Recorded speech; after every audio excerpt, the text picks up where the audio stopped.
turabasuhuje cyane mwese mukomeza gukurikirana ikiganiro ijwi ry'ihumure kuri impumuriza ngo humurize mukigezwaho nanjye minyone rwagihuta ikundwakazi. Tubashimiye urukundo, tubashimiye ko mukomeza kubana natwe. Twakomeje rero mu kiganiro ijwi ry'ihumure tuganira uko Imana igenda iduhumuriza, ibana natwe mu bihe byose, kwitajya idusiga, kwitajya iduhana. Ni ukuri ni byiza, ni iby'igiciro, ni iby'igikundiro. Wowe ubashije gufungura ukabasha gukurikirana iki kiganiro ijwi ry'ihumure, ni wowe bireba, kuko Imana iraguhumuriza, irakubwira ngo humura. Kuko buriya iyo Imana ihumurije umuntu iba ifite umugambi ku buzima bwe.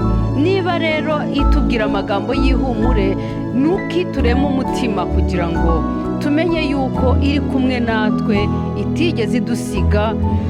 Nk'uko bamwe iyo bamaze kugera mu bigeragezo, bamwe iyo bamaze kugera mu bihe bikomeye, bagera ahantu bakavuga ngo Imana ntabwo ikibaho.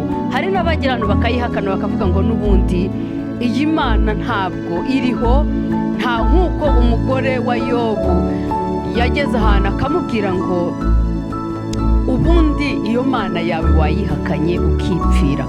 Ni ukuvuga ngo yari amaze kubona uko umugabo we ameze, yari amaze kubona ukuntu umubiri uriho umurya, yari amaze kubona ukuntu ibintu byamushizeho. Nk'umuntu rero w'umunyantege nke yaravuga ati ariko ubundi igihe uzahora uvuga ngo uzapfa ukiyiringiye, iyo Mana wayihakanye warangiza ukipfira. Yumvaga ko nayihakana iri buhite imwica, akaba akigendera akareka kubabazwa. Ariko Imana yacu ntabwo ari kwikora. Uyu munsi tugiye kureba muri Luka ibice 18 umurongo waho wa mbere kugeza ku wa 8, twumve icyo hatubwira. Haravuga ngo abacira umugani wo kubigisha ko bakwiriye gusenga iteka ntibarambirwe. Arababwira ati hariho umucamanza mu mudugudu umwe utubahaga Imana, ntiyite ku bantu. Muri uwo mudugudu hariho umupfakazi, aramusanga aramubwira ati ndengera kubw'umwanzi wanjye. Amara iminsi atemera, ariko aho ageze aribwira ati nubwo ntubaha Imana kandi sinite ku bantu, ariko uyu mupfakazi aranduhije. Ndamurengera ngo adahora aza iminsi yose akandushya. Nuko umwami Yesu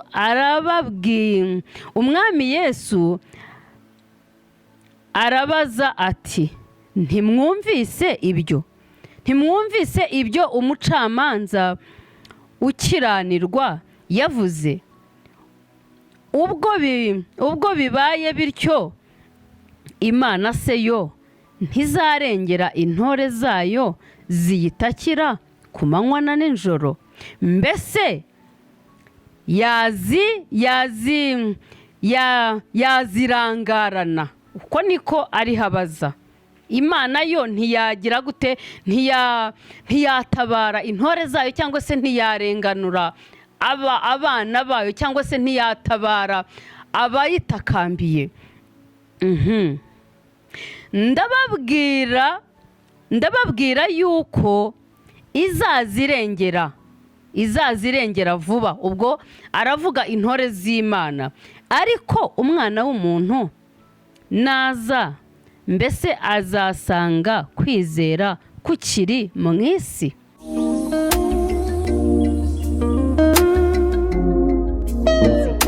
Uwo ni jyewe nawe turiho tubazwa. Ni ukuvuga ngo icyo Yesu yashatse kuvuga cyangwa yabwiraga abantu, aribo twebwe twumva ijambo ry'Imana ry'uyu munsi. Umuntu utizera Imana, umuntu utubaha Imana, umuntu utagira imbabazi. Hariho abantu batagira imbabazi, hariho abantu badakangwa n'ibibazo ufite. hariho umuntu ushaka kugenda ukabwira ngo abana banjye baburaye bamaze iminsi 3 batarya, bamaze igihe twirukanywe mu nzu, nararwaye nararembye nabuze uko njya kwa muganga, kabira akavuga ati ubuse nk'uyarambwira iki. Uwo ni umuntu Yesu yarangije arababwira ngo kugira ngo bamenye, kugira ngo basobanukirwe, ababwira ngo umucamanza utaritaga, utarubahaga Imana, utarakundaga Imana, utaranashakaga n'abantu bavuga iby'Imana mu matwi ye. Hariho abantu utangira kuvuga Imana akakubwira ati ariko iyo Mana muvuga, iyo Mana yazanywe n'abakoroni, iyo Mana yazanywe n'abazungu, mutubwira iki? muri aho murasamye, muri aho muratubwira ibintu namwe ubwanyu mudasobanukiwe. Hari abantu bamaze kumva yuko Imana ari story, ari ibintu abantu bazanye, ari ibintu by'ikimanuka, ari ibintu abantu bazanye, dore ko abenshi bavuga ngo ni abazungu babizanye bakaza bakabiduturamo.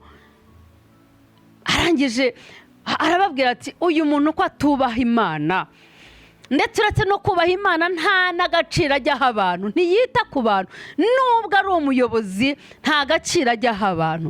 Ngo ariko ngo umupfakazi wari utuye muri uwo mudugudu aratitiriza, aragenda asanga uwo mucamanza, akajya ahora ku muryango we, akabyukira ku muryango we, agahorayo agatitiriza, akamubwira ati rwose ngirira imbabazi, uncira urubanza, hari abandenganya, nararenganye, banyaze ibyanjye, byagenze gutya, none nabuze undenganura, ndaje nje kukugwa imbere, nasanze nta wundi wankemurira ikibazo, nasanze nta wundi wakemura ibibazo mfite, ariko ni wowe wenyine nshaka kugira icyo unkorera.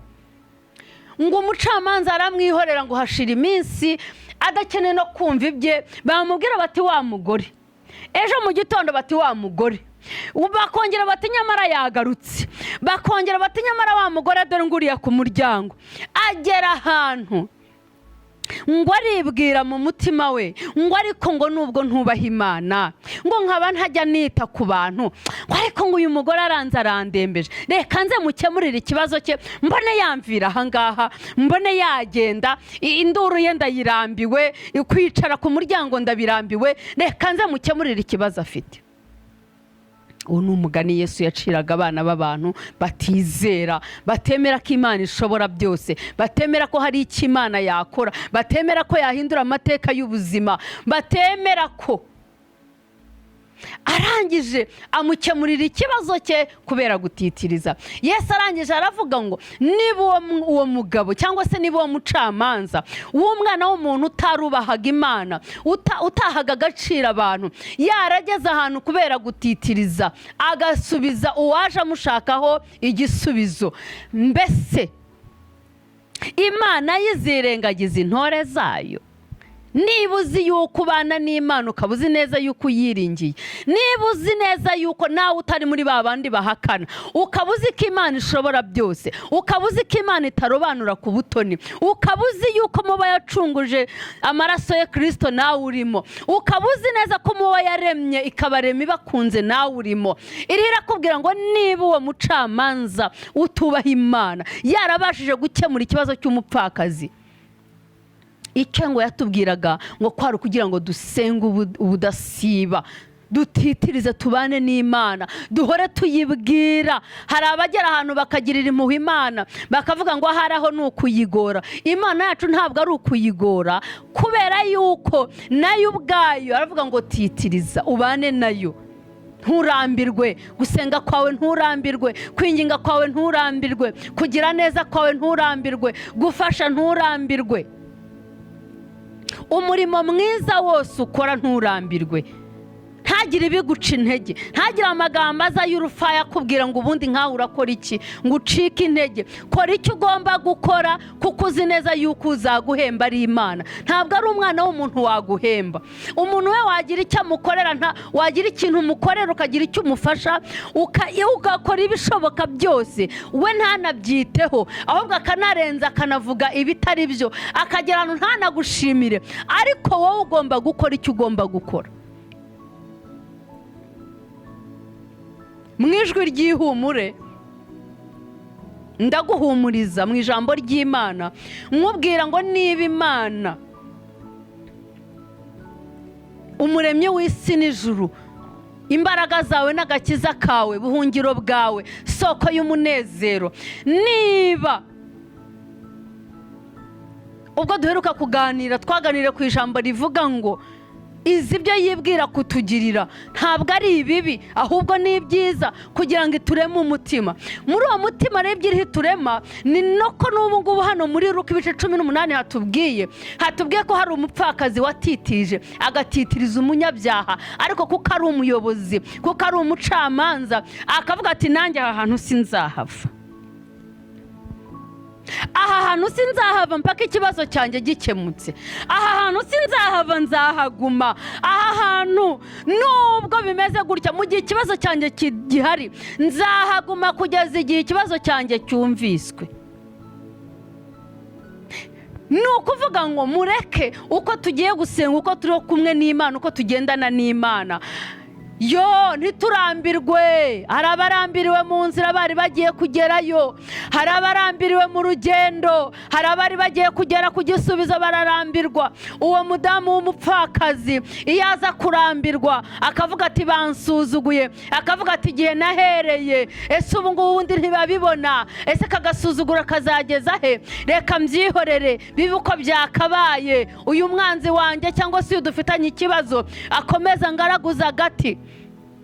Wikwemera ko Satani akugaraguza agati, wikwemera ko Satani aguhindukiza uko ashaka, wikwemera yuko Satani agumya kukujomba, wikwemera yuko kuko umwanzi wacu ni Satani.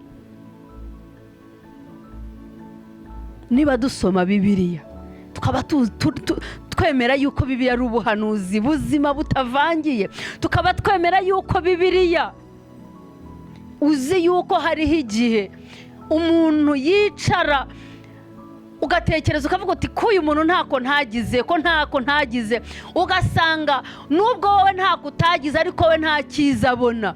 Reka ntunanirwe, nturambirwe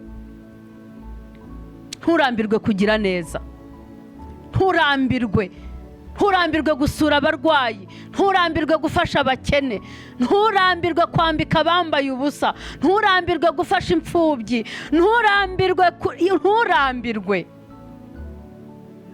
Yesu arangije arababwira ngo ese niba uwo muntu mubi, uwo nguwo utazi Imana, uwo nguwo utazi ikintu na kimwe, uwo nguwo munyabyaha, niba yarageze ahantu agakemura ikibazo cy'uwamutitirije, Imana ye izareka gutabara intore zayo, Imana ye izareka kurengera abayisenga, Imana ye izareka gutabara abayitabaza, Imana ye izareka kuza kukureba wowe urihurira, Imana izabura ite kukurengera, Imana izabura ite kuguhoza amarira. Imana ni inyembabazi, Imana yo ni inyampuhwe, ntaho ihuriye n'uriya mucamanza. Yesu arangije aravuga ngo ariko se yewe ibyo byose se ko nubwo bimeze gutyo, nubwo bigenze gutya, ese umwana w'umuntu naza azasanga kwizera kukiri mu isi? Aho hantu niho hari akabazo, wibaze nanjye nibaze. Ese Kristo najya kuza azasanga ugifite kwizera? Azasanga ngifite kwizera? icyo ari hadusaba aragira ngo twizere ko Imana yavuganye natwe ari nayo izadusohoreza ibyo yatubwiye. Nubwo turi mu bigeragezo, nubwo turi mu bibazo, nimuhumure. Iri ni ijwi ry'ihumure, nimukomere. Icyangombwa ni uko mugumana kwizera, akazasanga mukiri mu mbaraga, mukiri mu mavuta, mukiri kumwizera, mukavuga ngo nubwo bimeze bitya ariko turacyizeye yuko Imana yacu ishobora byose. Ndabashimiye cyane ko mukomeje kubana natwe. Ngaho rero mukomeze mugubwe neza, amahoro y'Imana bane namwe ibihe byose. Uko muyitakambiye nayo ibumve kandi babere igisubizo. Naho ubutaha, murakoze cyane.